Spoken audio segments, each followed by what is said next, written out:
Hello, good morning, student. In previous class, we have started the chapter Prejudice, Discrimination and Inequality. Today class we will start next topic, Struggle for Equality.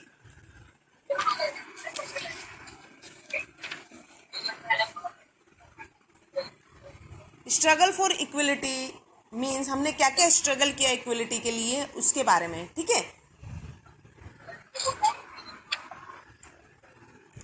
तो देखिए measure taken by social reformer. Social reformer क्या कौन थे? Social reformer मतलब हमारे जो समाज में जो ये बुराइयां फैली हुई थी, जैसे सती प्रथा। सती प्रथा पता है? डू यू नो सती प्रथा? सती प्रथा बहुत एक सोशल इविल थी जिससे हमारी सोसाइटी ने बहुत स्ट्रगल किया है ना।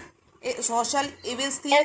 और एक जो है ना अपनी एक डॉवरी सिस्टम, दहेज प्रथा, ठीक है। ये सोशल इविल ने हमारी सोसाइटी को बहुत प्रभावित किया। तो इन सोशल इविल्स को, बुराइयों को हटाने के लिए सोशल रिफॉर्मर आए। सोशल रिफॉर्मर कौन थे? हमारे समाज सुधारक, ठीक है। समाज सुधारक कौन थे हमारे?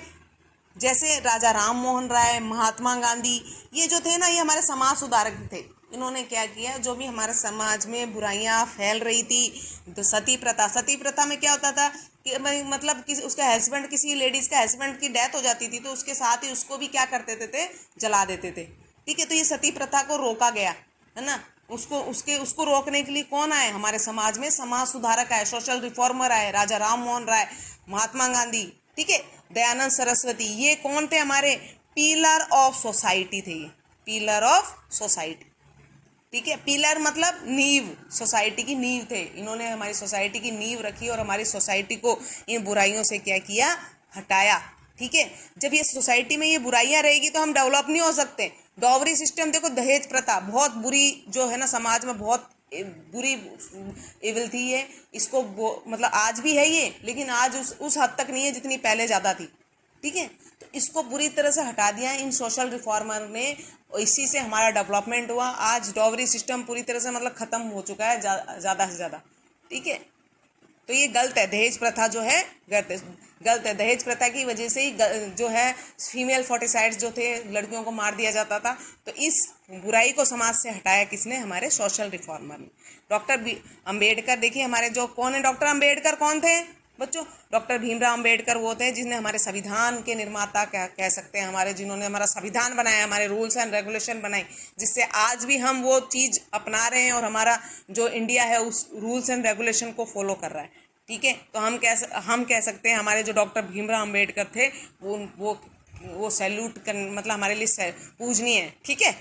तो देखिए इन्होंने क्या क्या किया। Doctor Ambedkar believe that Dalit must fight the caste system and work towards a society based on respect not just for few but for all individual. देखो पहले क्या था, जो दलित थे, नीची कास्ट थी, इनको टेम्पल्स में नहीं जाने दिया जाता था, इनको अच्छी एजुकेशन लेने के लिए नहीं जाने दे रहे थे लोग, है ना। तो इनको एक मतलब बुरी तरह से इनको ट्रीट अच्छे से नहीं किया करते थे लोग। तो इन्होंने क्या किया, हमारे संविधान में कुछ रूल्स रेगुलेशन ऐसी डाली जो इनको इम्पोर्टेंस मिली समाज में, और ये आज क्या हो गए? ऊपर उठ गए। कैसे इनको संविधान ने कैसे ऊपर उठाया? इनको रिजर्वेशन दिया, SC ST OBC को, है ना, दे रखा है ना रिजर्वेशन अब, ताकि ये क्या हो गया, अब समाज में इनको अच्छी नौकरी मिल गई और इनकी भी इंपॉर्टेंस बढ़ गई, समाज में इनकी भी रिस्पेक्ट बढ़ गई। नहीं, पहले इनको इतनी रिस्पेक्ट नहीं देते थे। ये बुराई थी समाज में, सोशल इविल थी। हमारी जो डेमोक्रेसी क्या कहती है कि हम सब क्या है? इक्वल है ना, इक्वली ट्रीट करेंगे सब एक दूसरे के साथ, ठीक है। पहले ऐसा नहीं था, पहले क्या था? इल ट्रीट करते थे, पूरी तरह से उनका शोषण होता था। जो मतलब नीची कास्ट है उनका। तो अब ये क्या है, हमारे संविधान ने कुछ रूल्स रेगुलेशन ऐसे बनाए जिससे ये लोग क्या हो गए? समाज में ऊपर उठ गए ना बच्चों। इनको नौकरी मिल गई, इनको रिजर्वेशन, हर जगह इनकी इम्पोर्टेंस बढ़ गई, ठीक है। तो ये हम इस तरीके से सोशल रिफॉर्मर ने क्या किया, हमारे समाज से इन बुराइयों को हटाने में बहुत अहम भूमिका है इन सोशल रिफॉर्मर की। राजा राम मोहन राय, महात्मा गांधी, दयानंद सरस्वती, ठीक है, इन लोगों ने सती प्रथा, डॉवरी सिस्टम और जो अनटचेबिलिटी जो है ना, अनटचेबिलिटी, ये अनटचेबिलिटी को हटाया यहाँ, ठीक है। ये एक बहुत बड़ी समस्या थी, अनटचेबिलिटी, छुआछूत, ठीक है। इस चीज़ को हटाने में इनका अहम योगदान था। देखो अब कॉन्स्टिट्यूशनल मेजर्स देखो क्या थे। कॉन्स्टिट्यूशनल मेजर्स में क्या कहते हैं? Constitution of India made several provisions to end discrimination. हमारे संविधान ने बहुत सारे कुछ मेजर्स, मतलब मैंने बताया ना, रूल्स एंड रेगुलेशन बनाए इस जो बुराई, डिस्क्रिमिनेशन मतलब मतभेद, जो ऊंच नीच थी ना, किसी को बड़ा ट्रीट करना, किसी को छोटा, नीची कास्ट को बुरी तरह से टेंपल में नहीं जाने, ये डिस्क्रिमिनेशन कर रहे थे जो हम सोसाइटी में जो अपर कास्ट के लोग थे। उस डिस्क्रिमिनेशन को क्या किया सोसाइटी से, हमारे संविधान ने हटाया, कुछ रूल्स रेगुलेशन बनाए जिससे ये डिस्क्रिमिनेशन क्या हो गया, ऊंच नीच का भेद तो जो था वो हट गया। ठीक है, हम our constitution does not allow discrimination to be practice by government on the basis. कोई भी अगर हमारा संविधान अलाउ नहीं करता है कि किसी के खिलाफ डिस्क्रिमिनेशन हो, ठीक है, चाहे वो कास्ट का हो, चाहे धर्म के खिलाफ हो, चाहे सेक्स, चाहे रेस, चाहे प्लेस ऑफ बर्थ, अगर कोई भी डिस्क्रिमिनेशन पाया जाता है तो उसके खिलाफ सख्त से सख्त कार्रवाई की जाती है। समझ रहे हो बात को? अगर हम किसी भी SC ST को हम स्कूल में जाने से रोकेंगे या मंदिर में जाने से रोकेंगे तो वो आगे जाके हमारे खिलाफ कार्रवाई कर सकता है। तो हमारे संविधान ने कुछ ऐसे रूल्स रेगुलेशन बनाए हैं जिससे ये डिस्क्रिमिनेशन क्या हो गया, खत्म हो गया। ठीक है, अब provisions like fundamental rights check discrimination है, हमारी क्या है, फंडामेंटल राइट्स बनाई जिससे हमको क्या हुआ, हमको कुछ डिस्क्रिमिनेशन और ये जो चीज़ें हैं वो क्या हो गई, पूरी तरह से समाज से ख़त्म हुई। ठीक है, अब फंडामेंटल राइट्स क्या होती हैं, मैंने बताया था आपको फंडामेंटल राइट्स क्या है। फंडामेंटल राइट्स जो हैं ऐसी राइट्स हैं जो हमारे संविधान ने हमको दी हैं ताकि हम अपनी लाइफ को एंजॉय कर सकें अच्छे से। फंडामेंटल राइट्स क्या कहती हैं, राइट टू इक्वलिटी, कि हम सब क्या हैं, इक्वल हैं। ओके, फंडामेंटल राइट्स आपको याद होनी चाहिए। ठीक है, 6 फंडामेंटल राइट्स हैं। देखो, राइट टू इक्वलिटी है, मतलब हम लोग क्या हैं, इक्वल हैं सब।